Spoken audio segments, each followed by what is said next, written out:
Why do some men in committed relationships still chase other women? It's not just about lust, it's often a deep psychological struggle. If you've ever been pursued by a man who already has a wife or girlfriend, you know how confusing it can be. He might seem genuinely drawn to you, even conflicted, yet he stays in his relationship. So what's really going on? Is it about you? Is it about him? Or is it something much deeper, hidden in the unconscious mind? This isn't just about cheating or selfishness, though those can play a part. The truth is, human behavior is rarely that simple. According to renowned psychologist Carl Jung, our actions are often driven by forces we don't fully understand, unconscious desires, unresolved wounds, and hidden parts of ourselves that we project onto others. Jung believed that the unconscious mind holds the key to understanding why people repeat destructive patterns. When a man in a committed relationship seeks out another woman, it's often because he's grappling with something deeper within himself, a split between what he thinks he wants and what his unconscious truly craves. He may be projecting his unmet needs, fantasies, or even repressed aspects of his own psyche onto someone new, mistaking infatuation for real connection. In this video, we'll explore 3 key Jungian concepts that explain this behavior. The anima, the unconscious feminine ideal he may be projecting onto you. The shadow, the hidden, often denied parts of himself that drive secret desires. Unresolved inner conflicts, why he stays torn between stability and escape. By the end, you'll understand not just what he's doing but why, and most importantly, what it means for you. Because when a man seeks you out while still holding on to another relationship, it's rarely about love. It's about something much more primal, much more psychological, and once you see it, you'll never fall for the illusion again. At the heart of this phenomenon lies one of Carl Jung's most profound discoveries: the anima, the unconscious feminine dimension within every man.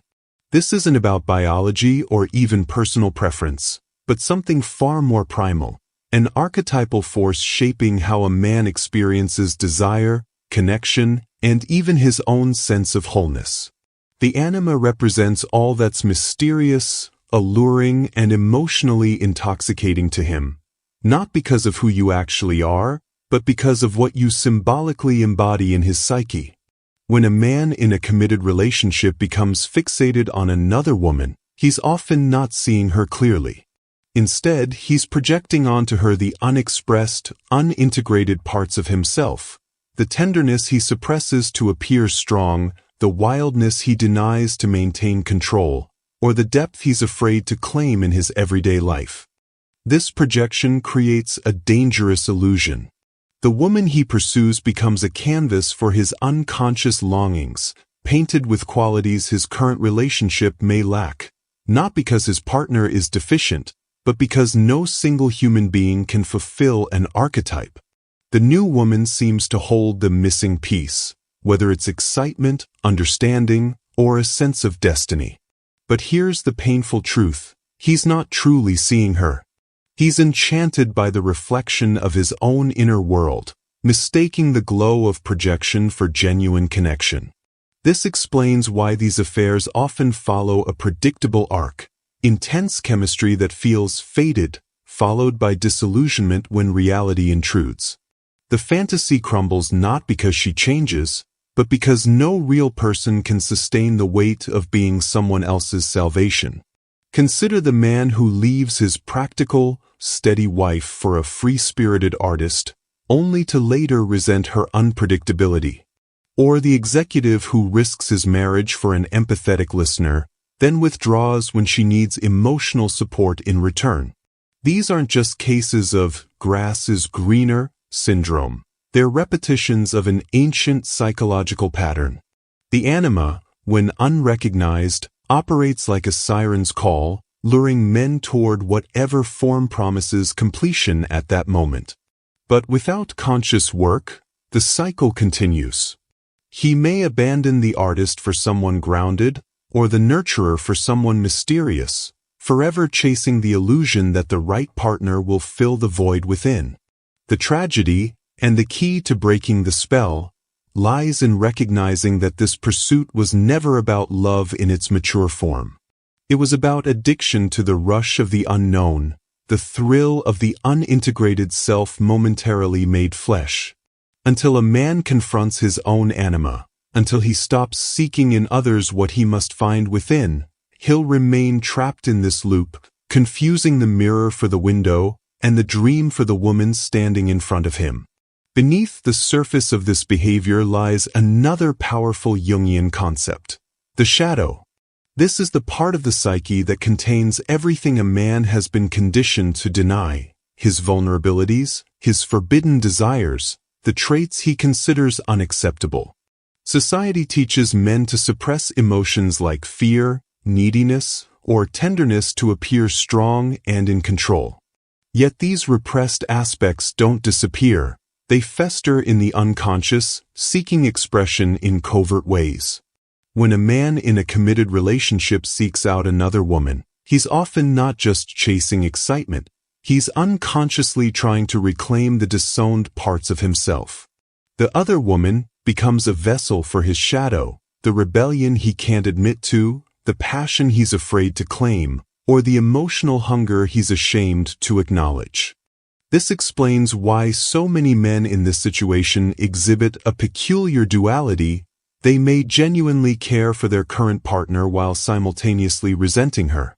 The resentment isn't necessarily about anything she's done wrong, but about what she represents: the life of responsibility, the expectations he's internalized, the version of himself he feels trapped within. His partner becomes associated with duty and constraint, while the new interest symbolizes freedom and authenticity, not because she actually offers these things, but because she hasn't yet been tainted by the daily realities of compromise and shared burdens. What looks like a betrayal of his partner is often, at its core, a betrayal of his own unexpressed self. He lacks the courage to either fully commit or cleanly leave because both options force him to confront his own contradictions, to either examine why his current life feels stifling or admit that his fantasies can't withstand reality. The shadow also reveals why these patterns persist even when they cause suffering. Many men chasing extramarital connections aren't actually seeking fulfillment. They're acting out an internal conflict between societal expectations and their true nature. Perhaps he married the right kind of woman to please his family but secretly longs for a different kind of connection. Maybe he built a respectable life while quietly starving for adventure. The other woman becomes a temporary salve for this divide, allowing him to taste what's missing without having to dismantle his entire persona. But this is where the shadow's cruel irony emerges. By refusing to bring these desires into conscious awareness, he ensures they remain destructive rather than transformative. The very things he seeks, passion, wholeness, authenticity, can only be found by facing what he's running from, not by finding the perfect secret lover. Until he stops blaming his partner for the life he helped create and starts examining the parts of himself he's exiled, he'll remain stuck in this cycle, mistaking the chaos of the shadow for the thrill of being alive. The psychology behind a man maintaining parallel relationships reveals one of the most telling yet overlooked dynamics: compartmentalization. This mental partitioning allows him to assign radically different roles to different women, keeping each connection in a separate psychological box that never fully intersects. His primary partner often represents stability, domesticity, and social respectability, the foundation of his outward identity. Meanwhile, the other woman becomes the repository for everything that doesn't fit this carefully constructed image: intense passion, unguarded confessions, or the thrill of being seen as someone new. This division isn't accidental. It's a defense mechanism against the terrifying prospect of integrating these disparate aspects into a single, authentic relationship. By keeping these worlds separate, he avoids the vulnerable work of showing up completely with one person, because that would require him to confront the contradictions within himself. What masquerades as a best of both worlds scenario is actually a profound fear of true intimacy. Real connection demands showing up as a complete person, flaws, complexities, and all. But for someone trapped in this pattern, that level of exposure feels dangerously suffocating. Maintaining fragmented relationships allows him to control how much of himself he reveals to each person, ensuring no single partner ever holds the full weight of his humanity.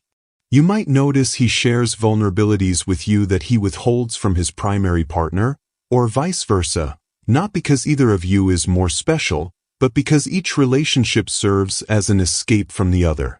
This explains why such men often panic when boundaries blur, when the other woman wants more consistency, or when the primary partner grows suspicious. The threat isn't just getting caught, it's the collapse of his carefully managed ecosystem where no one gets close enough to see the whole picture. There are unmistakable signs when you're being used as an emotional outlet rather than valued as a full partner.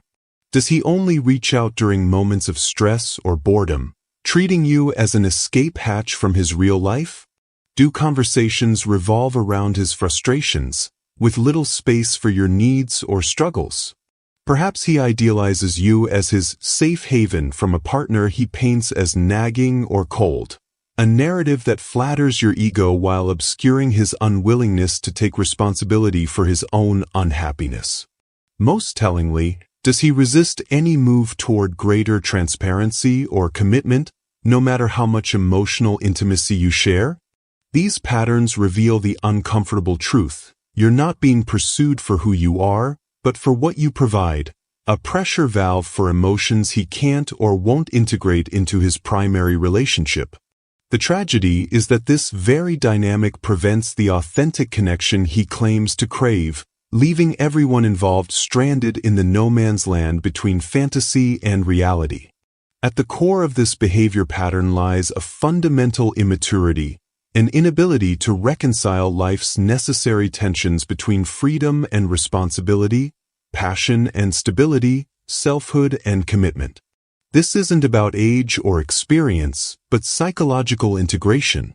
The man who maintains multiple relationships while fully committing to none often exists in a state of painful duality, oscillating between extremes of being the perfect partner and the free spirit, never discovering that true maturity lies in holding these aspects together. He may present as responsible and devoted in his primary relationship while secretly acting out rebellious fantasies elsewhere, never realizing that this very split prevents him from developing the depth he unconsciously seeks. This divided existence creates a shallow emotional landscape where no relationship can flourish, because each becomes merely a role he plays rather than an authentic connection. This pattern strikingly mirrors what Jungian analysts call the pure eternus, the eternal youth archetype. The pure man remains psychologically suspended in adolescence, terrified of being trapped, while simultaneously longing for grounding. He confuses novelty for growth, intensity for depth, and escape for freedom. Like Peter Pan refusing to grow up, he may genuinely believe each new romantic possibility holds the key to his happiness, only to find the same emptiness waiting when the initial excitement fades. His addiction to the honeymoon phase isn't just about thrill-seeking, it's a defense against facing the harder, richer work of building something lasting. The tragedy is that in his flight from imagined suffocation, he misses the actual path to freedom, the kind that comes from showing up fully to one's choices and doing the work of self-development. Often, these patterns have roots stretching back to childhood experiences that shaped his relational blueprint. Perhaps he witnessed a parent who seemed stifled by responsibility, teaching him to equate commitment with suffocation. Maybe he learned early that love was conditional, that he had to be either the good boy or the rebel, never both. Some men replay their father's infidelities not because they lack morals, but because this was modeled as the only way to balance family life with personal desires. Others may be reacting to childhood emotional neglect, forever seeking in multiple partners the unconditional attention they never received. Until these wounds are brought into consciousness, they continue to operate as invisible puppet strings, compelling him to reenact the same unsatisfying patterns while wondering why no relationship ever feels like enough. The painful irony is that in trying to avoid his past, he becomes doomed to repeat it, jumping from relationship to relationship only to find the same unresolved emptiness waiting within himself at each new destination. What makes this psychology particularly insidious is how it masquerades as freedom while creating its own prison. By refusing to choose, by keeping one foot perpetually out the door, he ensures that no relationship and no version of himself ever develops to its full potential. The walls he builds to maintain his escape routes become the barriers to the very connection he craves. His avoidance of depth becomes a self-fulfilling prophecy, as the shallow relationships he cultivates confirm his belief that nothing lasts. Breaking this cycle requires the courage he's been avoiding, to stop running from imagined traps and start facing the real work of becoming an integrated man, capable of both commitment and individuality, able to honor his needs without using others as emotional bandages. Until then, he remains not the dashing romantic hero of his fantasies, but a ghost haunting multiple relationships while never fully inhabiting any of them. When you find yourself drawn to a man who is already committed, it's crucial to pause and examine what role you're being cast in within his psychological drama. Jungian psychology warns us about the seductive trap of the savior complex, the unconscious belief that your love, understanding, or specialness can heal his wounds or complete him. This is particularly dangerous in these scenarios because the very nature of his divided psyche means he's not seeking a partner, but a missing piece. You may find yourself slipping into the role of the understanding one who gets him in ways his partner supposedly doesn't, or the exciting escape from his mundane reality. But ask yourself, do you want to be someone's escape or their destination? Their fantasy or their reality? The distinction makes all the difference between being truly loved and merely being used as a salve for someone else's unresolved conflicts. Discerning whether you're experiencing genuine connection or serving as a projection screen requires ruthless honesty. A telltale sign is how he speaks about his current relationship. If he paints his partner as the villain or himself as the victim without taking responsibility, this reveals more about his emotional immaturity than his circumstances. Genuine connection allows space for your full humanity, your needs, your boundaries, your complexities. Projection, on the other hand, requires you to stay in a prescribed role. The perfect lover, the non-demanding companion, the exciting distraction. Notice whether he seems enamored with an idealized version of you rather than the real, multifaceted person you are. Does he welcome your full emotional range, or only the parts that fit his fantasy? The painful truth is that as long as he's emotionally entangled elsewhere, what feels like chemistry may actually be his unconscious seeking completion rather than connection. Before allowing your heart to become further entangled, sit with these essential questions. Am I filling a void for him that he should be filling himself? Is he capable of seeing me fully, not just as a contrast to his partner, but as a complete person with my own needs? Would this relationship survive if he had to show up completely, without the safety net of his other commitment? Perhaps most crucially, am I respecting myself as much as I'm understanding him? These questions aren't meant to shame or judge, but to protect you from becoming collateral damage in someone else's unfinished psychological work. The healthiest relationships are built between two whole people, not two halves trying to complete each other. If he can't meet you in that wholeness now, while still committed elsewhere, he likely won't be able to do so later, no matter what promises are made in moments of intensity. Your heart deserves more than being someone's existential band-aid. It deserves to be chosen completely, not just when it's convenient or exciting, but when it's real. The Jungian path forward isn't about judging him, but about honoring yourself enough to recognize when you're being pulled into someone else's unconscious patterns. There's a profound difference between compassion and self-abandonment, between understanding someone's wounds and allowing them to wound you in turn. By turning the lens of inquiry inward rather than focusing solely on his motivations, you reclaim your power not to change him, but to choose yourself. After all, the most important relationship in this dynamic isn't the one he can't fully commit to with you or with his partner, it's the relationship you have with yourself. And that's one worth protecting, nurturing, and choosing every single time. What we've uncovered here is perhaps the most liberating truth of all. His behavior was never about you.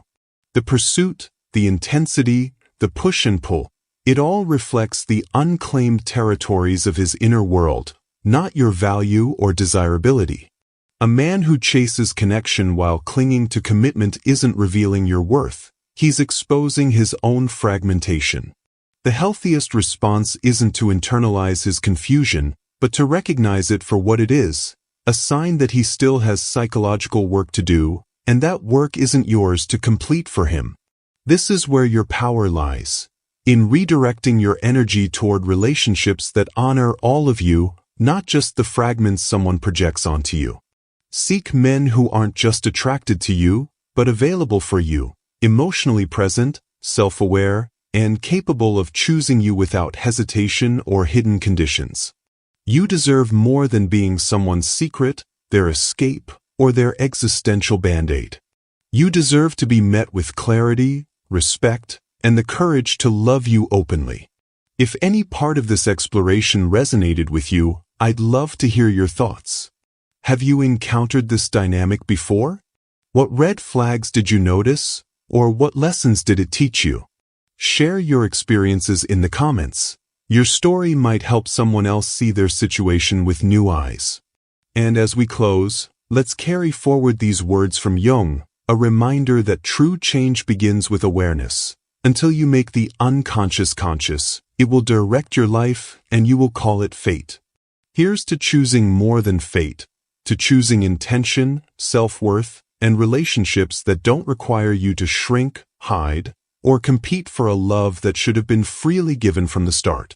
Thank you for being here, for leaning into these difficult truths, and most of all, for honoring yourself enough to walk away from anything less than you deserve. Tonight, I want to teach you something that Carl Jung understood deeply. Something that could change how you experience your relationships, your peace of mind, and your sense of self. It's simple to say, but profound in its implications. Don't think too much about anyone. Not your parents, not your partner, not your ex, not your children, not your friends. Not the person who hurt you, not the person you're trying to impress, not anyone. And I know that sounds strange at first, maybe even cold, because we've been taught that caring about people means thinking about them constantly. That love means holding someone in your thoughts. That connection requires constant mental attention to the other person. But Jung would tell you something different. He would tell you that when you think too much about anyone, when someone occupies too much space in your mind, you're not actually connecting with them. You're doing something else entirely. You're projecting, you're losing yourself, you're giving your power away. And tonight, as you lie here in the quiet, I want to help you understand what Jung meant by this. Because understanding it could set you free from patterns that have been exhausting you for years. Patterns of obsessive thinking, rumination, mental loops that never resolve, relationships that live more in your head than in reality.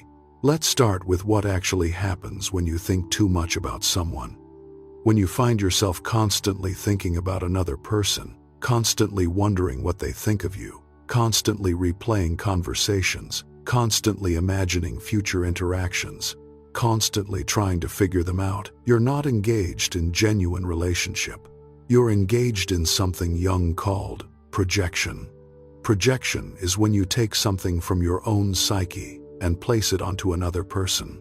You take your own feelings, your own fears, your own desires, your own shadow, and you experience them as if they belong to the other person, or as if they're about the other person when they're actually about you.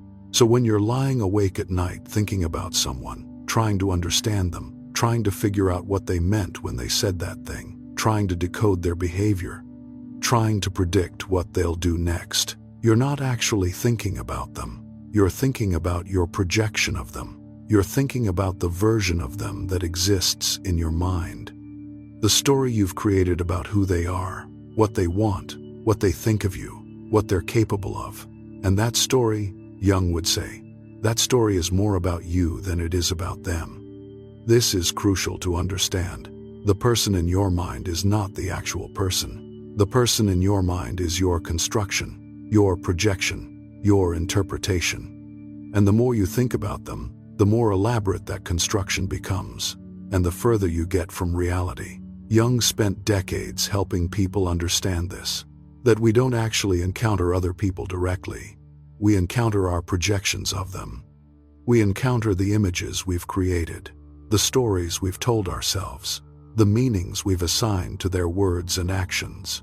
And those projections, those mental constructions, they tell us far more about our own psyche than they do about the other person. When you can't stop thinking about someone, ask yourself, what am I projecting onto them?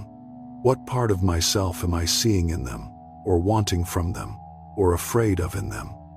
What does my obsessive thinking about this person reveal about me? Because here's what Jung understood. The energy you spend thinking about other people is energy that's not available for your own life. It's psychic energy that's been redirected outward, invested in someone else, tied up in trying to understand or control or predict or win over another person. And that energy needs to come back to you. It needs to be withdrawn from the other person and redirected toward your own becoming, toward your own individuation, toward discovering who you are when you're not constantly oriented toward someone else. This is especially important if you're someone who's always been focused on other people. If you grew up learning to monitor other people's moods, if you learned to manage other people's emotions, if you learned that your job was to figure out what everyone else needed and make sure they got it, if that's you, then thinking too much about others isn't just a habit.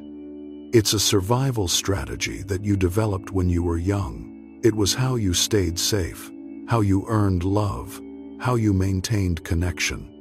You learned to focus all your attention outward because focusing inward wasn't safe or wasn't allowed or wasn't valued. But now, as an adult, that strategy isn't serving you anymore. Now it's just depleting you. It's keeping you from knowing yourself. It's keeping you oriented toward others in a way that prevents you from ever really coming home to yourself. Jung would say you're living in participation mystique. That's his term for a state where you're so merged with another person psychologically that you can't tell where you end and they begin. You're so focused on them that you've lost your boundaries. You've lost your sense of self as separate. And when you're in participation mystique with someone, when you're thinking about them constantly, you're not actually in relationship with them. You're enmeshed with them. You're entangled with them. And that's not healthy connection. That's loss of self. Real relationship, Jung would say, requires differentiation.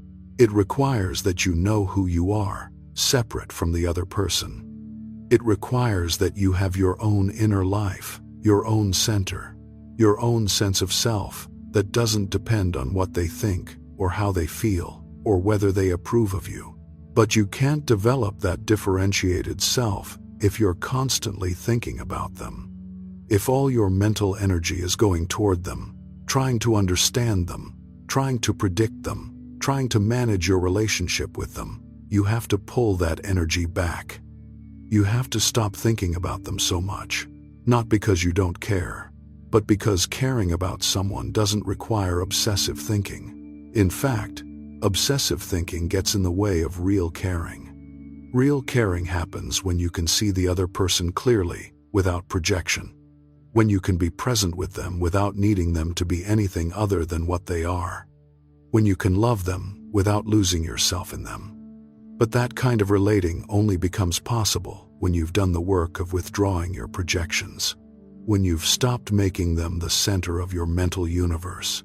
when you've redirected your attention back to yourself. And I know that feels counterintuitive. It feels like if you stop thinking about someone, you'll lose connection with them. It feels like constant mental focus is what maintains the relationship. But Jung would tell you the opposite is true. The more you think about someone, the less you actually see them. The more elaborate your mental construction of them becomes, the further you are from knowing who they actually are. The more you project onto them, the more you're in relationship with your own psyche rather than with them. So tonight, as you begin to let yourself rest, I want you to consider the possibility that thinking less about others might actually improve your relationships. That withdrawing some of that obsessive mental focus might create space for real connection. Because when you stop thinking about someone constantly, when you stop trying to figure them out or manage them or predict them, something shifts. You become more present. You become more available to actually see them when you're with them, instead of being caught up in your thoughts about them. You also become more available to yourself. All that energy that was going outward comes back, and suddenly you have attention for your own inner life, your own feelings, your own needs, your own journey. This is what Jung meant by individuation. It's the process of becoming yourself, of developing your own center, of learning to live from the inside out instead of being constantly reactive to what's happening outside, to what other people are doing or thinking or feeling.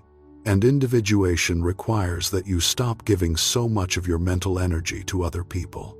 It requires that you become more interested in yourself than you are in figuring everyone else out. Now, I want to be clear about something. This doesn't mean you become cold or detached or uncaring. It doesn't mean you stop loving people or stop being in relationship. It means you learn to relate differently. You learn to be with people without merging with them. You learn to care about them without making them the center of your psyche. You learn to love them while maintaining your own separate sense of self. And paradoxically, this makes you more capable of real intimacy. Because real intimacy isn't about merging or losing yourself in the other. It's about two whole people meeting, two differentiated individuals choosing to be together without either one losing themselves in the process. But most of us were never taught how to do that. We were taught that love means constant focus on the other, that caring means thinking about them all the time. That connection requires making them the most important thing in your life. And for some people, especially people who didn't receive consistent love when they were young, thinking about others becomes a way of trying to control the relationship. If I think about them enough, if I figure them out, if I can predict what they need, then maybe they'll stay, maybe they'll love me, maybe I'll be safe. But Jung would tell you that safety doesn't come from controlling others through constant mental focus. Safety comes from developing a strong enough sense of self that you can handle whatever happens in your relationships. That you can be okay even if someone leaves or disappoints you or doesn't give you what you hoped for. And you can't develop that kind of internal security while you're giving all your power away to thoughts about other people. You have to bring your focus back to yourself. You have to learn to think about yourself as much as you think about them. What do I need right now? What do I feel? What do I want? What's true for me in this moment? These are the questions that matter. These are the questions that help you know yourself. These are the questions that build your center. But if you're always thinking about someone else, you never get to these questions. You're always oriented outward. Always trying to read someone else. Always trying to manage someone else's experience of you. And that's exhausting. That's depleting. That's a way of living that keeps you from ever really inhabiting your own life. So tonight, as part of letting yourself rest, I want to invite you to practice something. Practice noticing when your mind goes to someone else. When you start thinking about them, wondering about them, trying to figure them out, and when you notice it, just gently redirect your attention, not with judgment, not with harshness. Just a gentle, oh, there I go again, thinking about them. And then bring your attention back to yourself, back to your breath, back to your body, back to this moment. This is a practice. It's not something you do once. and you're done. It's something you do over and over, noticing, redirecting, noticing, redirecting. Over time, this practice changes your relationship with your own mind. You start to see how much energy you've been giving to thoughts about others. You start to notice the patterns, the specific people you think about most, the situations that trigger obsessive thinking, the stories you tell yourself about what other people think of you. And as you see it more clearly, you become less controlled by it. You develop more choice. You can choose to redirect your attention instead of being pulled into the mental loop. Jung called this consciousness, becoming aware of your patterns, so you're not just living them out unconsciously. And consciousness, he believed, is the beginning of freedom. Freedom from the patterns that have been running you. Freedom from the obsessive thoughts that have been exhausting you. Freedom from the constant orientation toward others that's been preventing you from knowing yourself. This freedom doesn't happen overnight, but it starts with understanding what Jung understood. That thinking too much about anyone is not love. It's not connection. It's projection. It's loss of self. It's giving your power away, and you can choose differently. You can choose to think less about them and more about yourself. You can choose to withdraw your projections. You can choose to come back to your own center. This is the work, and it's worth doing. Because on the other side of this work is a version of you that's more present, more grounded, more capable of real relationship, because you're not losing yourself in the process. Tonight, just start with noticing. Notice how much you think about other people.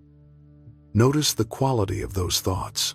Notice what it feels like in your body when you're caught in obsessive thinking about someone, and then practice coming back. Back to yourself, back to your breath, back to this moment right here. You don't have to solve anything tonight. You don't have to figure anyone out. You just have to be here with yourself.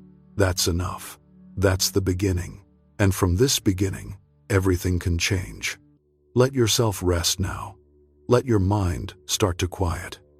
Let yourself notice if thoughts about someone else arise, and gently, kindly, bring your attention back to your own experience. You're here, you're breathing, you're alive. And that's what matters right now.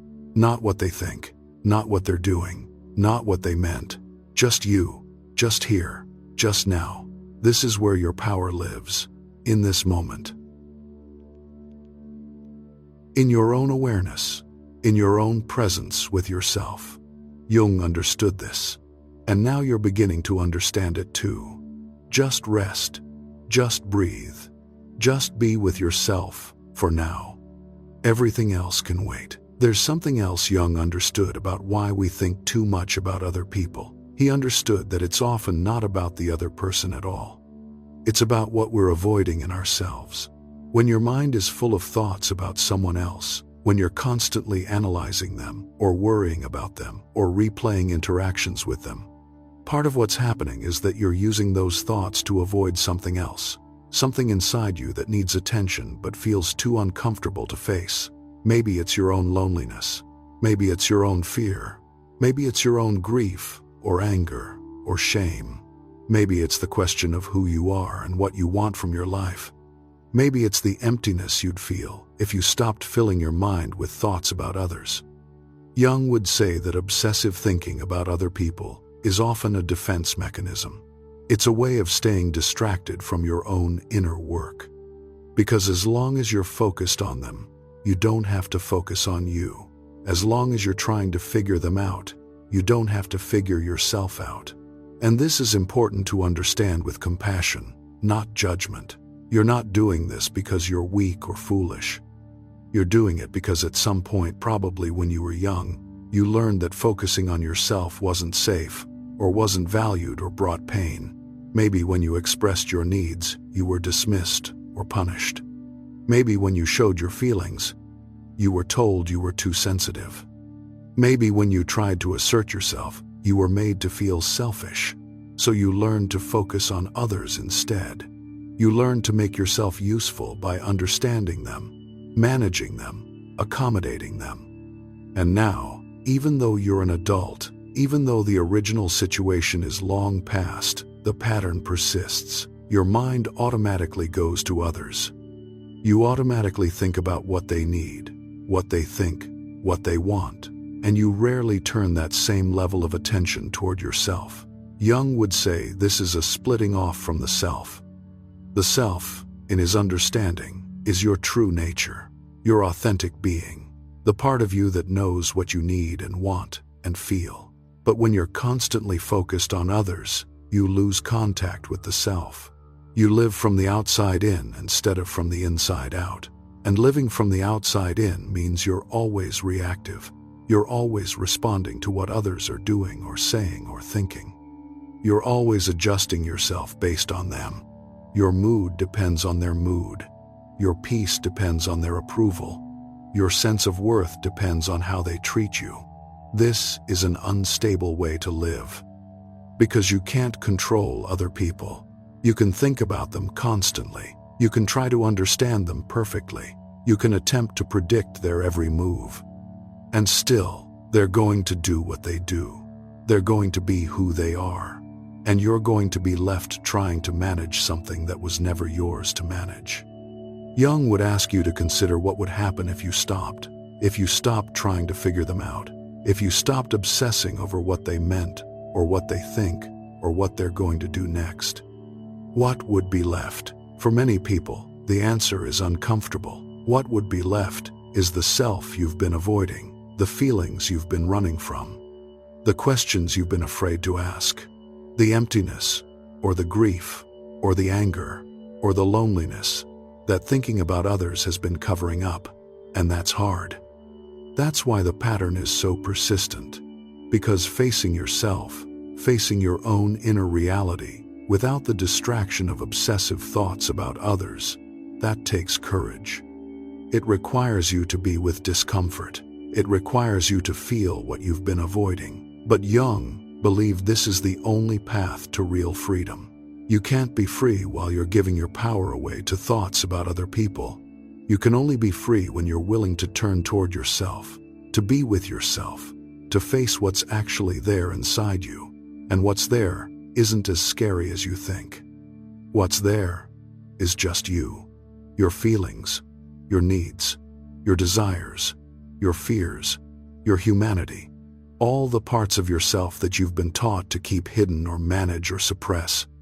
When you stop thinking so much about others and start paying attention to yourself, you begin to discover who you actually are, not who you think you should be, not who others want you to be, but who you actually are beneath all the conditioning and performance and people-pleasing. This is what Jung called individuation, the process of becoming yourself, of differentiating from the collective, from your family, from the expectations and projections that have been placed on you, of learning to live from your own center instead of being pulled in every direction by your thoughts about others.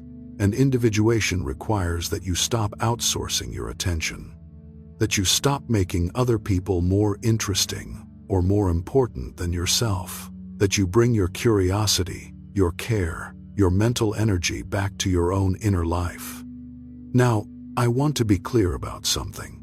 This doesn't mean you become self-absorbed or narcissistic. It doesn't mean you stop caring about others or thinking about them entirely.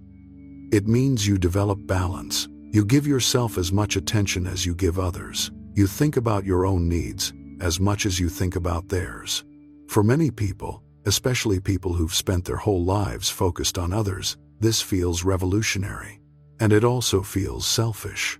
The conditioning runs so deep that even thinking about yourself feels wrong, feels like you're abandoning others, feels like you're being a bad person. But Jung would tell you that you can't genuinely care for others when you're not caring for yourself. You can't be truly present with someone when you're constantly abandoning yourself. You can't offer real love when you're not loving yourself enough to pay attention to your own inner life. The kind of thinking about others that depletes you, that exhausts you, that keeps you up at night, that's not love, that's anxiety, that's control, that's projection. And it doesn't serve you or them. Real care for others comes from overflow. It comes from having a full enough inner life. a strong enough sense of self, that you can be with them without losing yourself, that you can love them without needing them to be anything other than what they are. But to get to that place, you have to do the work of coming back to yourself. You have to practice thinking about yourself. You have to learn to ask yourself the questions you've been asking about everyone else. What do I need right now? What am I feeling? What do I want? What's important to me? What do I value? What brings me alive? What am I avoiding? What am I afraid of? These questions, when you really sit with them, when you give them the same attention you've been giving to thoughts about others, these questions lead you home. They lead you back to the self. They help you discover who you are. And discovering who you are changes everything. Because when you know yourself, when you're grounded in your own sense of identity and worth, you stop needing constant validation from others. You stop needing to control how they see you. You stop needing to think about them constantly because you're secure enough in yourself to let them be who they are. This is the paradox Jung understood. The less you think about others, the better your relationships become, because you're relating to them from a place of wholeness instead of from a place of need. You're with them because you choose to be, not because you need them to complete you or define you or validate you. But getting there requires breaking the habit of obsessive thinking about others. And habits, especially ones this deep, don't break easily. They require awareness and practice and patience with yourself. So let's talk about what the practice actually looks like. Because understanding intellectually that you shouldn't think too much about anyone is one thing. Actually changing the pattern is another. The practice starts with noticing. Every time you find yourself thinking about someone else, just notice it. Don't judge it. Don't try to stop it forcefully. Just notice. Oh, I'm thinking about them again. I'm wondering what they're thinking about me. I'm replaying that conversation. I'm trying to figure out what they meant. Just notice. And in that noticing, you're already creating a little bit of space. You're no longer completely identified with the thought. You're observing it. And that observation, that awareness, that's the beginning of freedom. Then, gently, redirect. Bring your attention back to yourself. What am I feeling right now? What's happening in my body? What do I need in this moment? At first, this will feel mechanical. It will feel like you're going through the motions. Your mind will want to go right back to thinking about the other person. And it will. Again and again. That's normal. That's how habits work. But each time you notice and redirect, you're creating a new neural pathway. You're teaching your mind that there's another option besides obsessive thinking about others. You're practicing coming back to yourself.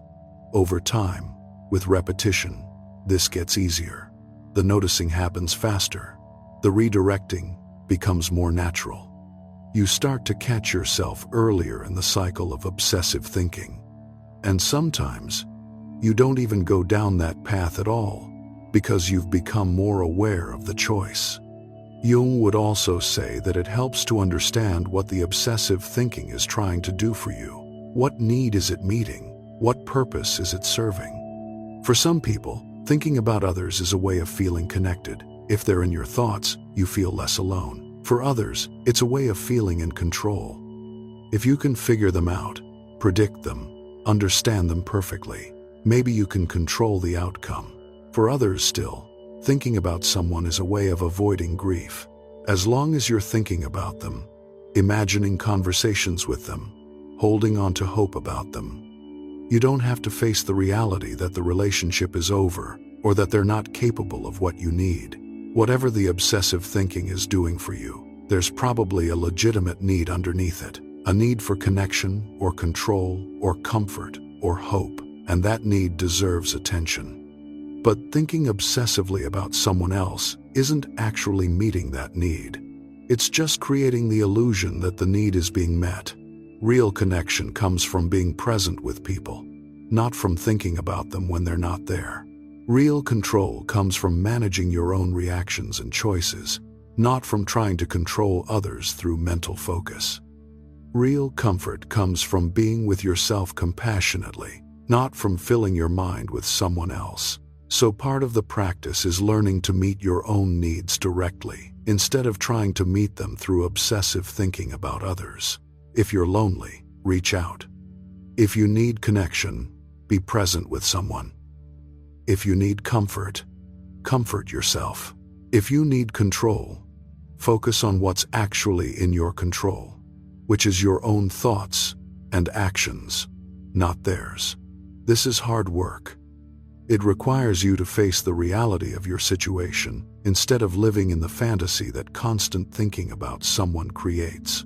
It requires you to feel your feelings instead of avoiding them through mental loops about other people.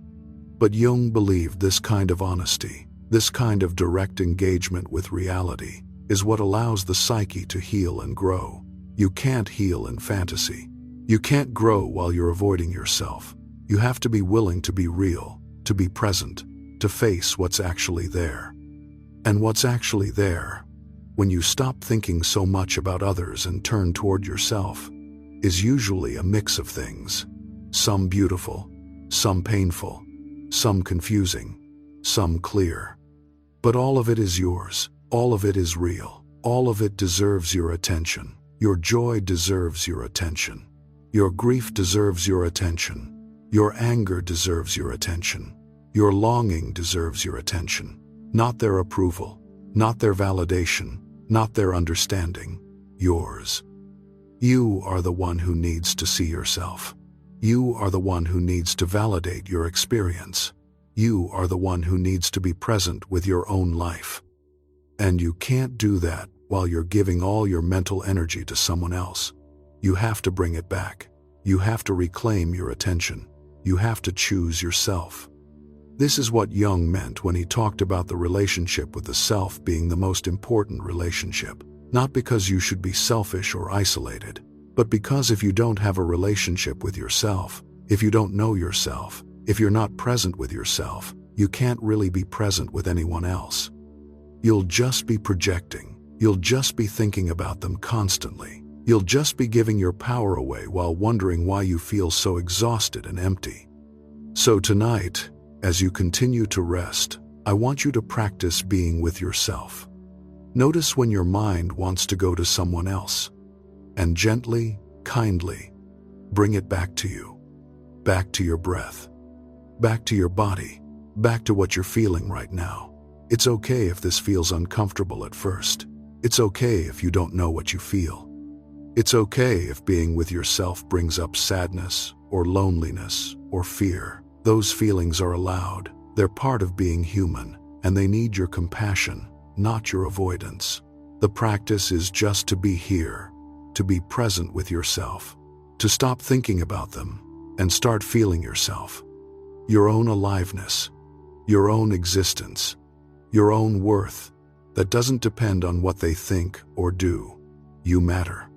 Not because of how well you understand others, not because of how much you think about them, but because you exist, because you're here, because you're a human being worthy of your own attention and care. Let that sink in tonight. Let yourself begin to believe it. You don't have to earn your own attention. You don't have to be perfect to deserve your own care. You just have to be willing to be here with yourself. That's enough. That's everything, actually. Just rest now. Just breathe. Just be with yourself for a while. The thoughts about others can wait.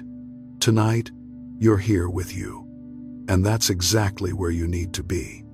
Let me tell you something else that Jung understood about thinking too much about others. He understood that there are different kinds of thinking, and not all of them are equal. Some thinking is productive, some is destructive, and most of the thinking we do about other people falls into the destructive category. Productive thinking is when you're solving a problem, making a plan, understanding something new, or processing an experience. It has a beginning, a middle, and an end. It leads somewhere. It resolves something. You think about it, you work it through, and then you move on. But obsessive thinking about other people isn't like that. It doesn't resolve. It doesn't lead anywhere. It just loops. You think the same thoughts over and over. You replay the same conversations. You wonder about the same things. You come to the same non-conclusions. And then you do it all again. Jung would call this rumination. And rumination, he understood, isn't actually thinking. It's more like a mental compulsion. A groove your mind falls into. A pattern that repeats because it's familiar, not because it's useful. And rumination about other people specifically is almost always rooted in anxiety. You're anxious about what they think of you. You're anxious about whether they'll reject you. You're anxious about misunderstanding them or being misunderstood. You're anxious about losing them or not having them or not being enough for them. So your mind tries to solve the anxiety through thinking. If I just think about it enough, if I just analyze it from every angle, if I just figure out exactly what happened and what it means, then I'll feel better, then I'll know what to do, then I'll be safe. But it doesn't work that way, because the anxiety isn't actually about them. The anxiety is about you, about your own insecurity, your own fear of rejection, your own uncertainty about your worth, and you can't solve that through thinking about someone else. You can only address it by turning toward yourself, by working with your own anxiety directly, by building a stronger sense of self that doesn't depend so much on what others think or do. This is difficult to accept because we're so used to believing that if we're anxious about a relationship, the solution must involve the other person. We need them to reassure us. We need them to clarify what they meant. We need them to prove they care. We need them to change their behavior.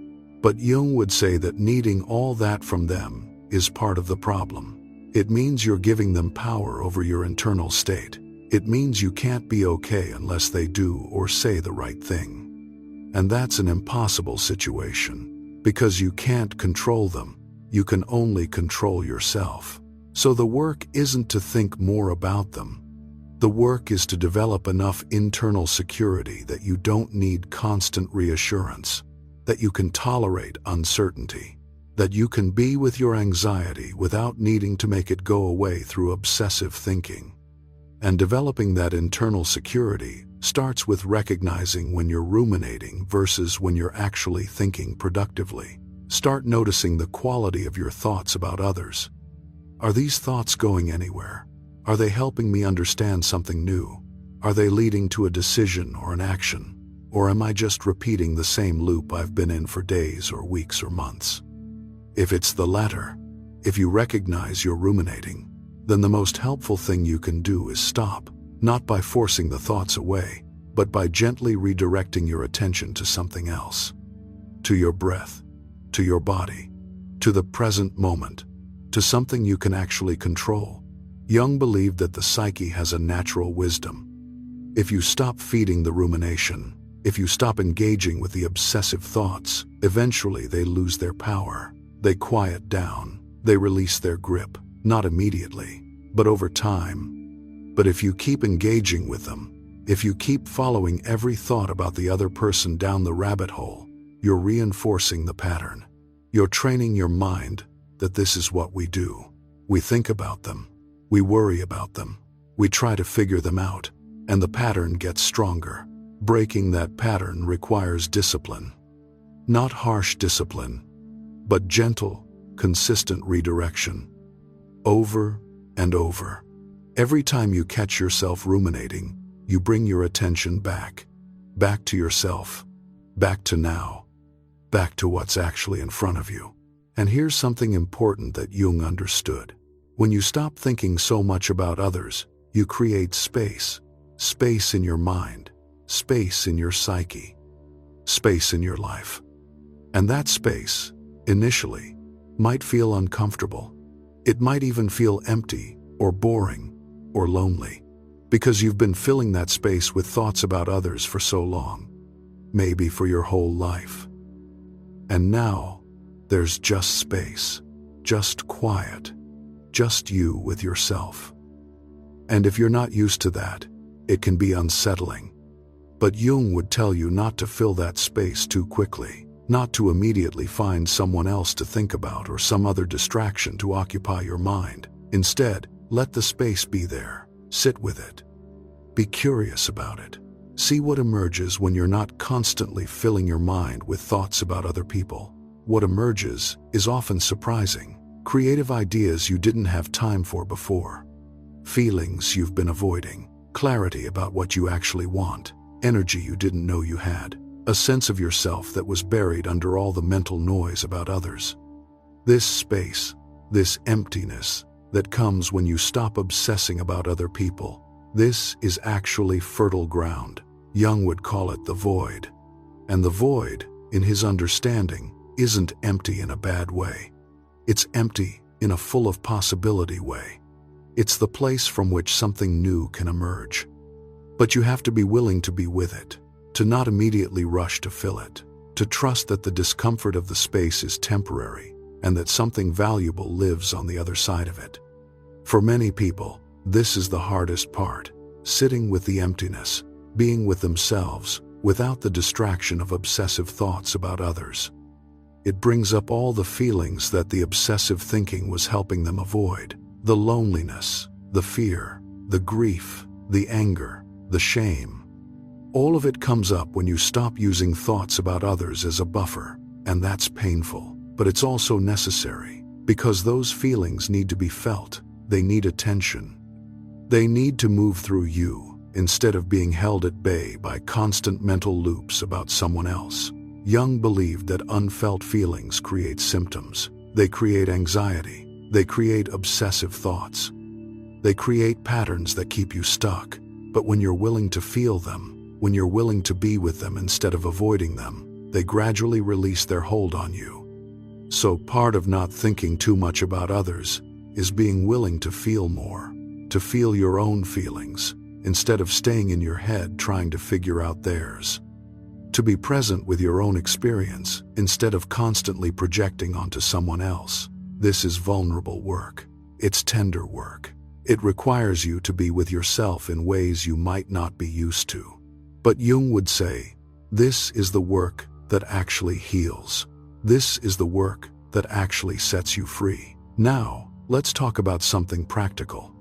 Because I don't want you to think this is only about inner work and feeling feelings. There's also a practical component to not thinking too much about others. When you think about someone constantly, you're often rehearsing. You're rehearsing what you'll say to them. You're rehearsing how you'll respond if they say this or that. You're playing out future scenarios in your mind. And you think you're preparing yourself, making yourself ready for the actual interaction.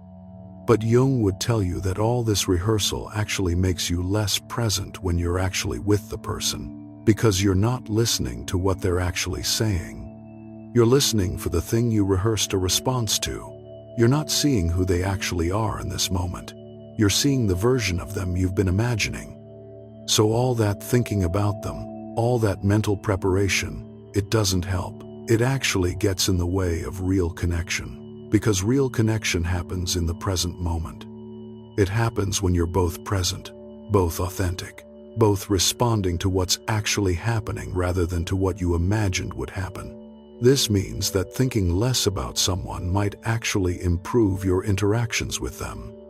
When you show up without all the rehearsal, without all the mental preparation, you're more available to actually meet them, to see them, to respond authentically instead of from a script you've been running in your head.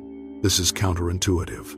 We think we need to think about people to maintain connection with them. But Jung understood that real connection happens when we're not in our heads, when we're present, when we're responsive to what's actually happening rather than to our projections and rehearsals and anxieties.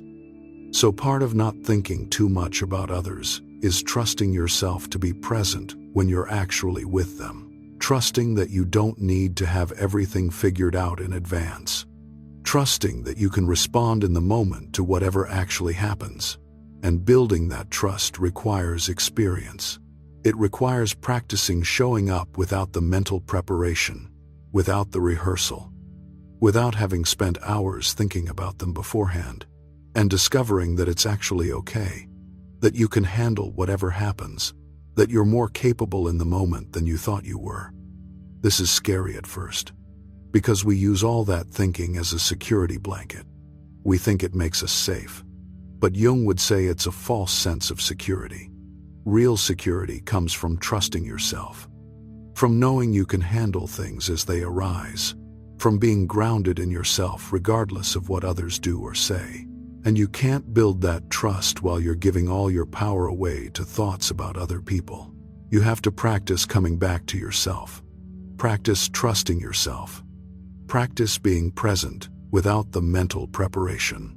Let me tell you something else about what happens when you stop thinking so much about others. You start to see them more clearly. Not the version of them you've constructed in your mind, not your projection, but who they actually are.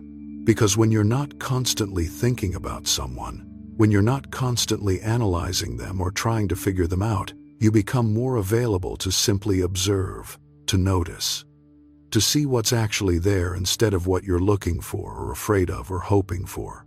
And sometimes what you see surprises you. Sometimes you realize they're not who you thought they were.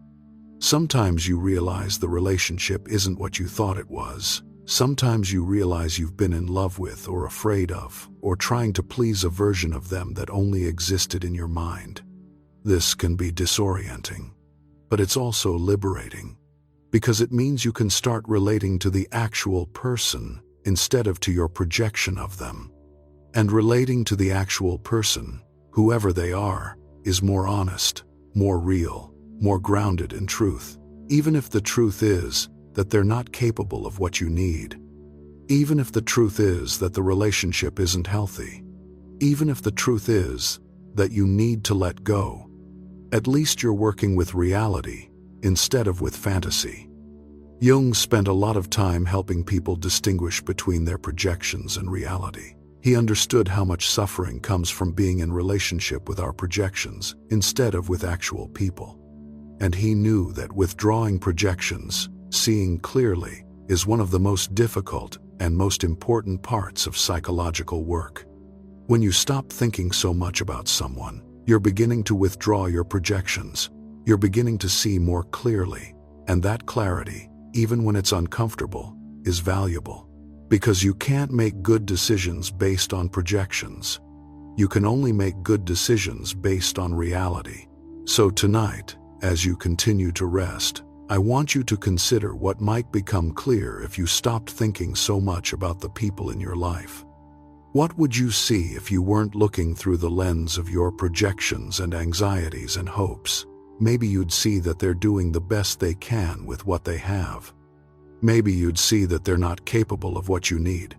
Maybe you'd see that they care about you in their own way, even if it doesn't look like what you wanted. Maybe you'd see that you're holding on to something that ended long ago. Whatever you'd see, it's probably closer to the truth than what you're seeing now through all the thoughts and projections and mental loops. And seeing the truth, working with reality, that's what allows you to move forward, to make real choices, to build a life based on what actually is, instead of on what you wish were true. This is hard work. Jung knew it was hard, but he also knew it was necessary. That we can't become who we're meant to be while we're living in fantasy. While we're giving all our mental energy to projections of other people, while we're avoiding ourselves through obsessive thinking about someone else, we have to come back to reality, back to ourselves, back to what's actually true and present, and here. And when we do, when we stop thinking so much about others and start being present with ourselves, everything begins to shift. The anxiety lessens because we're not constantly spinning in mental loops.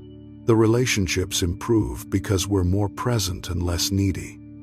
The sense of self strengthens because we're actually paying attention to ourselves for once.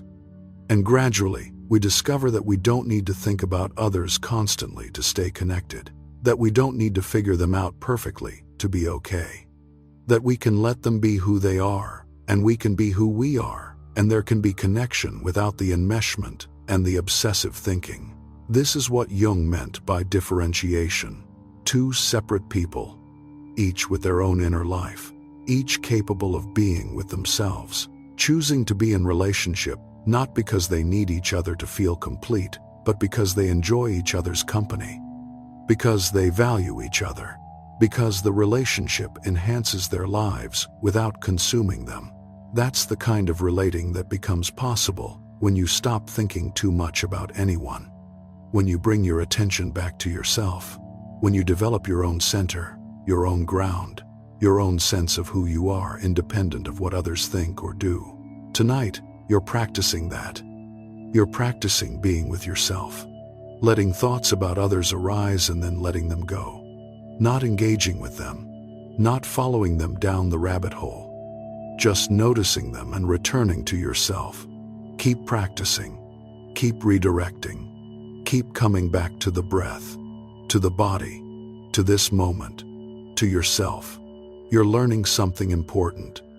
You're learning that you can be with yourself, that you don't need to fill every moment with thoughts about others, that there's something valuable, something real, something solid right here in your own presence.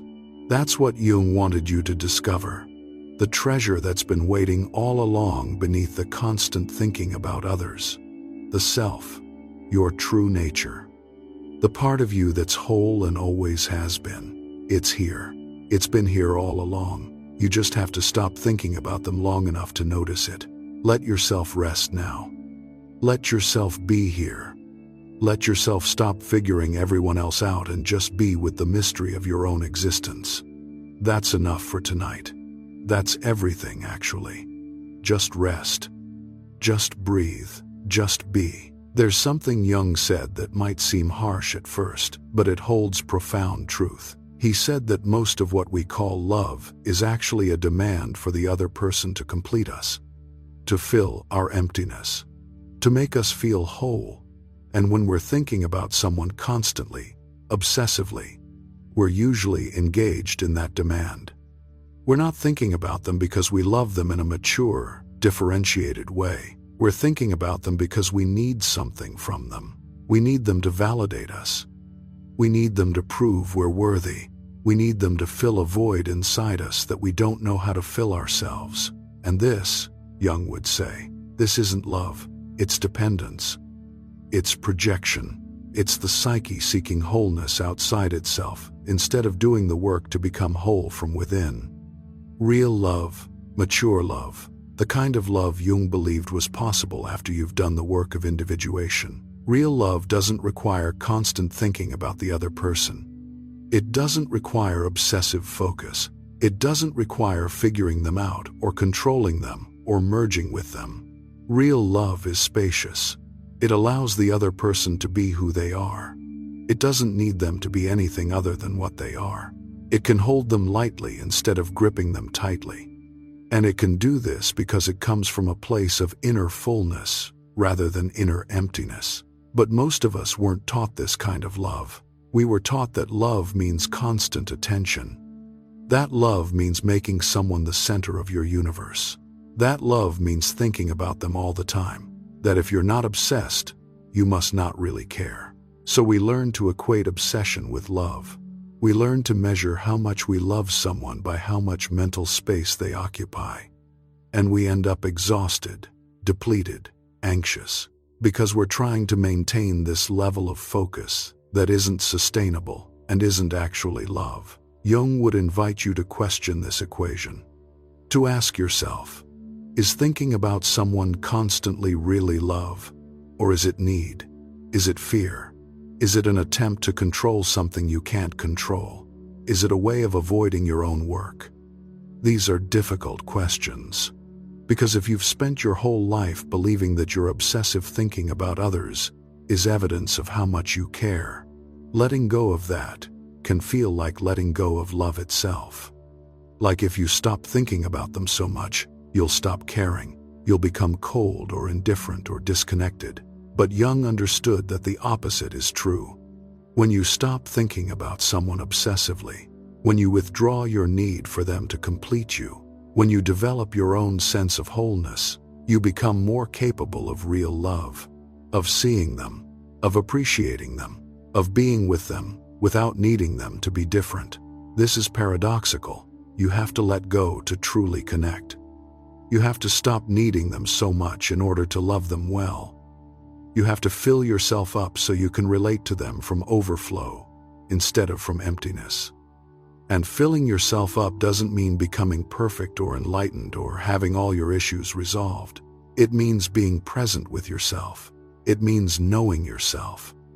It means having a relationship with your own inner life that's rich enough, full enough, that you're not constantly looking to others to provide what's missing. This is the work of individuation. This is what Jung spent his life helping people understand. That you can't skip over yourself to get to real relationship with others. You have to do the work of becoming a self first, of knowing who you are, of being with yourself, of filling your own cup. And when your cup is full, when you're grounded in yourself, you don't need to think about others constantly. You can be with them when you're with them. You can think about them sometimes when you're apart, but it's not this desperate, anxious, obsessive thing. It's just natural connection between two whole people. Now, let me be clear about something. When I say don't think too much about anyone, I'm not saying don't care. I'm not saying be cold or distant or avoidant. I'm saying care from a place of wholeness instead of from a place of need. The difference is profound. When you care from wholeness, you can be present with someone's pain without trying to fix it. You can witness their journey without trying to control it. You can love them without needing them to love you back in a specific way. But when you care from need, everything becomes desperate. You have to fix their pain because their pain makes you uncomfortable. You have to control their journey because their choices affect how you feel about yourself. You have to make them love you the way you want because without it, you feel incomplete. This kind of caring, this desperate caring that comes from need, this is what drives obsessive thinking. Because if you need them that much, you have to think about them constantly. You have to monitor them. You have to try to understand them perfectly so you can get what you need from them. But Jung would tell you that you're never going to get what you need from them, not because they're bad people or because they don't care, but because what you need, what you're really looking for, it can only come from within. It can only come from doing your own work, from becoming your own person, from filling your own emptiness instead of asking them to fill it. This is difficult to accept because it means taking responsibility for yourself. It means acknowledging that all the thinking about them, all the obsessing, all the trying to figure them out, it's not actually about them. It's about you, about what you need to develop in yourself. And that's harder work than thinking about someone else. It's harder to face yourself than to focus on them. It's harder to feel your own emptiness than to try to get them to fill it. It's harder to become whole than to remain dependent. But it's the only way forward, the only way to freedom, the only way to real relationship. Jung believed that the second half of life is about this work, about turning inward, about developing the parts of yourself that were neglected in the first half, about becoming whole instead of remaining fragmented. And for many people, especially people who spent the first half of their life focused on others, pleasing others, thinking about others, the second half requires a radical redirection, a turning away from constant focus on others and a turning toward the self. This doesn't mean you become isolated or self-absorbed. It means you develop balance. It means you give yourself as much attention as you've been giving others. It means you think about your own needs and wants and feelings with the same care you've been thinking about everyone else's. And this feels revolutionary. It feels selfish. It feels wrong. Because everything you were taught said that good people focus on others, that loving people think about others constantly. That caring means self-sacrifice. But Jung would challenge all of that. He would say that you can't truly give to others what you haven't given to yourself. You can't offer presence if you're not present with yourself. You can't offer love if you don't love yourself. You can't offer acceptance if you haven't accepted yourself. So the work of not thinking so much about others is really the work of thinking more about yourself, of turning your attention inward, of asking yourself the questions you've been asking about everyone else. What do I feel right now? What do I need? What do I want? What's important to me? What am I afraid of? What am I avoiding? What would make my life meaningful? These questions, when you really sit with them, when you give them time and attention and curiosity, these questions lead you home. They lead you to yourself. To the self that Jung talked about. The self that's been waiting all along for you to turn toward it. And the self, in Jung's understanding, isn't something you have to create. It's already there. It's always been there. You just have to stop filling your consciousness with thoughts about others long enough to notice it, to feel it, to connect with it. This is what meditation traditions have been teaching for thousands of years. This is what depth psychology is about. This is what spiritual practice points toward. The discovery that what you've been seeking outside yourself is actually inside. That the wholeness you're looking for doesn't come from another person. It comes from connection with your own depths. But you can't make that connection while you're constantly thinking about someone else. You have to create space. You have to turn inward. You have to be willing to be with yourself, to sit with yourself, to meet yourself. And meeting yourself, really meeting yourself for maybe the first time, can be intense. Because you're not who you thought you were. You're not the collection of roles and performances and adaptations you've been presenting to the world. Underneath all of that is something else. Something more real. Something that's been waiting to be seen. Jung called this the true self. And he believed that discovering it, relating to it, living from it, this is the task of a lifetime. This is what makes life meaningful. This is what allows us to die having lived our own life instead of the life others wanted us to live. But we can't live our own life while we're giving all our mental energy to others, while we're constantly thinking about them and trying to figure them out and managing their perception of us. That's living their life, not ours. Living our own life requires that we stop, that we redirect, that we choose ourselves even when it feels selfish, that we think about ourselves as much as we think about them.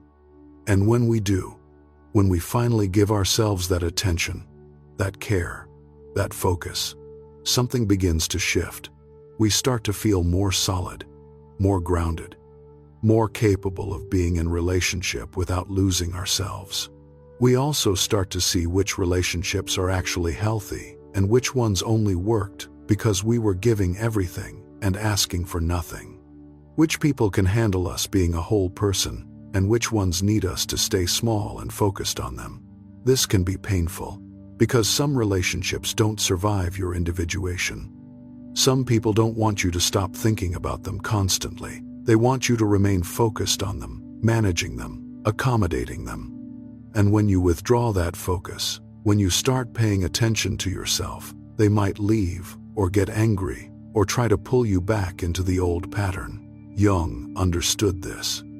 He knew that becoming yourself sometimes means losing people, that not everyone can handle you being differentiated, that some relationships were built on your self-abandonment and can't survive your self-reclamation. But he also knew that this is part of the process, that you can't become whole while maintaining relationships that require you to stay fragmented, that sometimes you have to let go of who wants you to be less so you can become who you actually are. This is grief, real grief. Grieving the relationships that can't survive your growth. Grieving the version of yourself who thought constant focus on others was love. Grieving the fantasy that if you just thought about them enough, figured them out perfectly, they'd finally give you what you need. That grief deserves space. It deserves recognition. But it doesn't mean you should go back. It doesn't mean you should return to obsessive thinking about others. It means you're growing, you're changing, you're becoming yourself. And that always involves loss. But what you gain is so much more than what you lose. You gain yourself. You gain your life. You gain the ability to be present. You gain relationships based on reality, instead of on need and projection and fantasy. You gain freedom. Freedom from the exhausting pattern of thinking about everyone else all the time. Freedom from the anxiety of trying to control what others think of you. Freedom from the need for constant validation from outside yourself. This freedom isn't easy to claim. It requires courage. It requires you to disappoint people who want you to stay focused on them. It requires you to sit with the discomfort of being with yourself. It requires you to feel the feelings you've been avoiding through obsessive thinking about others. But Jung believed it's worth it. That freedom is worth the discomfort. That becoming yourself is worth the grief. That living your own life is worth disappointing people who want you to live theirs. Tonight, as you continue to rest, I want you to imagine what that freedom might feel like. What would it be like to wake up tomorrow and not immediately start thinking about someone else? What would it be like to go through your day focused on your own experience instead of constantly wondering what others are thinking about you? What would it be like to be in a conversation fully present instead of in your head rehearsing what you'll say next? What would it be like to make decisions based on what you want instead of what you think others expect? What would it be like to go to bed at night and just be with yourself instead of spinning in mental loops about someone else?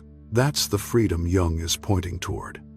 That's what becomes possible when you stop thinking too much about anyone, when you bring your attention back to yourself, when you choose to be with yourself instead of being lost in thoughts about others. It's possible, it's available. It starts tonight with this practice of noticing and redirecting, of being with yourself, of choosing yourself. Keep practicing, keep redirecting, keep coming home to yourself. That's where the real work is. That's where the real life is. That's where freedom lives. Just rest now. Just be here. Just let yourself stop trying to figure anyone out and simply be present with your own existence. You're doing the work. You're choosing yourself. And that's everything. Just breathe. Just rest. Just be. As we come to the deeper part of the night, I want to tell you something that Jung understood about what happens when you finally stop thinking so much about others. Something beautiful. Something that makes all this work worth doing. When you stop giving all your mental energy to other people, when you finally bring your attention home to yourself, you discover something remarkable. You discover that you've always been enough. That you didn't need their validation or approval or understanding to be whole. That the wholeness was here all along, just waiting for you to notice it. This is what Jung meant when he talked about the self. Not the ego self, not the self that's built from others' opinions and your own adaptations, but the self with a capital S, the deep self, the true nature that's been here since you were born and will be here until you die. That self doesn't need anyone else to complete it. It doesn't need constant thinking about others to feel connected. It doesn't need to figure everyone out to feel safe. It's already whole. It's always been whole. And when you finally stop the constant mental noise about others, when you create enough inner quiet, you start to sense that wholeness. You start to feel it, not as an idea, not as a concept, but as a living reality, as something true and solid and here. This is what all the work has been leading toward. All the noticing, all the redirecting, all the choosing yourself over and over. It's been leading you home, home to yourself, home to the self that doesn't need anything from anyone else to be complete. And from that place, from that grounded sense of wholeness, your relationships transform. Because you're no longer relating from need. You're no longer demanding that others complete you. You're relating from fullness, from choice, from genuine care instead of from desperate grasping. People feel this difference. They feel when you're with them from wholeness instead of from need. They feel when you're present instead of in your head thinking about them. They feel when you see them clearly instead of projecting onto them. And often, paradoxically, when you stop needing them so much, when you stop thinking about them constantly, they become more interested, more available, more genuine, because they're no longer dealing with your projections and your needs and your constant mental focus. They're dealing with you, the real you, the person who's whole enough to be present. But even if that doesn't happen, even if some people drift away when you stop thinking about them constantly, you're okay, because you have yourself. Because you've discovered that the wholeness you were seeking through them has always been available within you. This is the gift Jung wanted you to find. The recognition that you are enough, that you've always been enough, that all the thinking about others was just a detour, a distraction, a way of avoiding the simple truth that you are already whole. Tonight, as you sink deeper into rest, I want you to let that truth begin to settle. Let yourself feel, even just a little bit, that you might be enough exactly as you are. That you don't need to figure anyone out to be okay. That you don't need anyone else's approval to be worthy. That you can just be here, being yourself, and that's enough. This might feel strange at first. You might not believe it yet. That's okay. You don't have to believe it fully tonight. You just have to be willing to consider it, to try it on, to see what it feels like to rest in the possibility that you're already whole. And as you rest in that possibility, as you let yourself be here without trying to figure anyone out or manage anyone's perception of you, something begins to soften. The anxiety lessens. The mental loops quiet down. The desperate quality of your thinking about others starts to release, because you're not desperate anymore. You're not lacking. You're not incomplete. You're here. You're whole. You're enough. This is what Jung spent his life trying to help people see. That the treasure they're seeking outside themselves, in relationships, in others' approval, in constant thinking about other people, that treasure is actually inside. It's been inside all along. They just needed to stop looking outside long enough to notice it. And you're noticing it now. You're feeling it. You're beginning to come home to yourself in a way that maybe you never have before. And it's changing everything. The way you think about relationships is changing. The way you think about yourself is changing. The way you move through the world is changing. Because you're no longer giving your power away. You're no longer living in your head, constantly thinking about what others think of you. You're here, present, grounded, whole. And from this place, you can love people without needing them. You can care about them without obsessing over them. You can be in relationship without losing yourself. You can think about them sometimes, when it's natural, when it serves connection, but not constantly, not desperately, not as a way of avoiding yourself. This is mature love. This is differentiated relating. This is what becomes possible when you do the work Jung is asking you to do. The work of not thinking too much about anyone. The work of bringing your attention home to yourself. Now, I want to acknowledge something. This work isn't finished. You're not going to wake up tomorrow and never think obsessively about anyone again. The pattern runs deep. It's been with you for years, maybe for your whole life. It's going to take time to change. You're going to forget. You're going to find yourself right back in the mental loop about someone, spinning in the same old patterns. And that's okay. That's part of the process. The work isn't to be perfect. The work is to notice and redirect. Over and over, with patience, with compassion. Every time you notice, every time you redirect, you're strengthening a new pathway. You're teaching your mind that there's another option. You're building the capacity to be with yourself instead of being lost in thoughts about others. And gradually, over time, the new pattern becomes stronger than the old one. The redirection becomes automatic. The presence with yourself becomes natural. And you find that days go by where you're just living your life, being present, not caught up in obsessive thinking about anyone. That's the goal. Not perfection, not never thinking about others. But freedom from the compulsive quality of it. Freedom from the desperation. Freedom from the need to figure everyone out in order to feel okay. Jung would tell you to be patient with this process. To have compassion for yourself when you fall back into old patterns. To recognize that changing deep psychological patterns takes time and repeated effort. To celebrate the small victories instead of focusing on the setbacks. Every moment you choose to redirect your attention from someone else back to yourself is a victory. Every time you notice you're ruminating and choose to be present instead is growth. Every time you sit with your own feelings, instead of avoiding them through thoughts about others, is healing. These moments add up. These choices accumulate, and over time, they lead to real transformation, to a different way of being in the world. to a different kind of relationship with yourself and others. And that transformation, that's what makes this work worth doing. Not just because it will improve your relationships, though it will. Not just because it will reduce your anxiety, though it will. But because it will allow you to live your own life. To be present in your own experience. To know yourself. To develop your own sense of meaning and purpose that doesn't depend on what others think. To become who you actually are instead of who you've been trying to be to earn others' approval. This is individuation. This is becoming yourself. And it requires that you stop thinking so much about everyone else. That you bring your focus home. That you choose yourself over and over until choosing yourself becomes natural.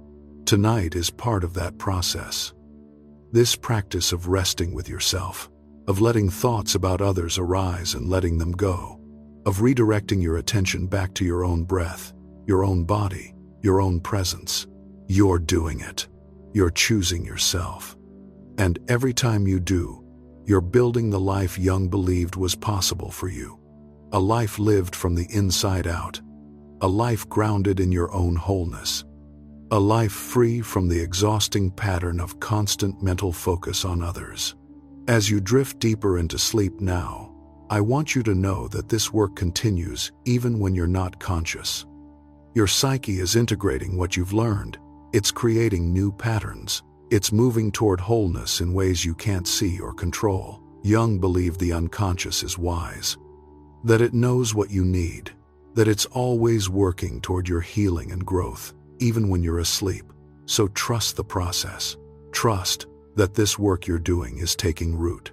Trust that you're changing in ways that will become clear over time.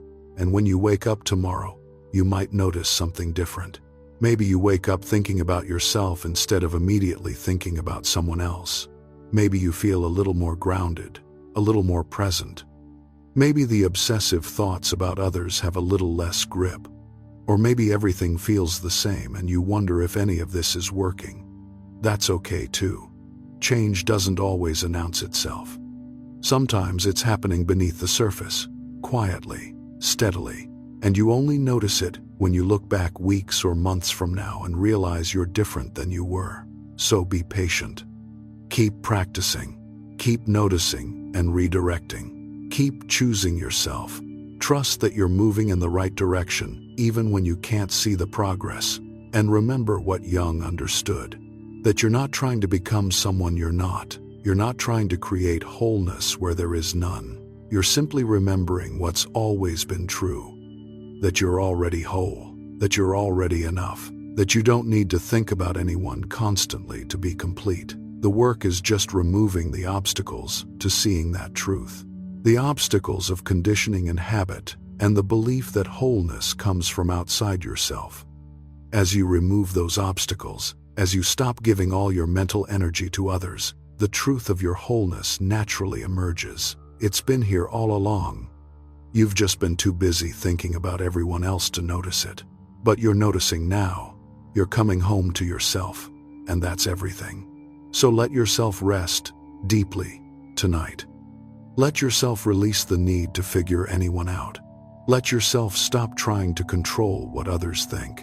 Let yourself just be here, whole and complete, exactly as you are. You don't need anything from anyone else to be okay. You're okay right now, in this moment, just as you are. And when you wake up tomorrow, you'll still be okay. And the day after that. And the day after that. Because your okayness doesn't depend on them. It depends on you. On your willingness to be with yourself. To know yourself.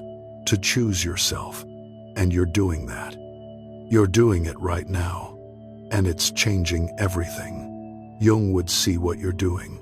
He would recognize the courage it takes to turn away from the familiar pattern of thinking about others and turn toward yourself. He would honor the difficulty of this work and the importance of it. And he would tell you what I'm telling you now. You're going to be okay. More than okay. You're going to discover that when you stop thinking so much about anyone, when you finally bring your attention home to yourself, you find what you've been looking for all along. Not in them, in you. In the self that's always been whole, always been here, always been enough. Let yourself rest in that truth tonight. Let it hold you as you drift into sleep. Let yourself trust that you are enough. You've always been enough.